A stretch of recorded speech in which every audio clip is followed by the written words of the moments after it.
కుమార్ కస్తూరి arts. నీకు వేదాలు రాలేదని బాధపడకు, 4 మంచి మాటలు చెప్పు.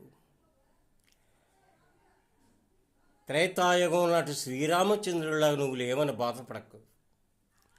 పెద్దలు చెప్పిన మాటలు విను, ఆచరిస్తే ఆచరించు, లేకపోతే పక్కనిచ్చి వెళ్ళిపో.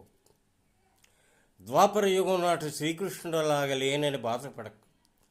ఆయన గోవర్ధనగిరిని ఎత్తి తన బంధు జనాన్ని కాపాడుకున్నాడు.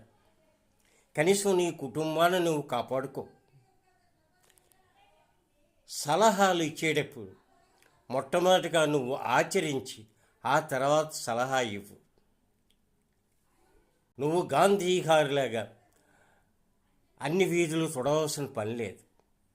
నీ ఇంటి పరిసరాలను శుభ్రం చేసుకున్నాడు. అది నీకు మంచిది, నీ కుటుంబానికి మంచిది.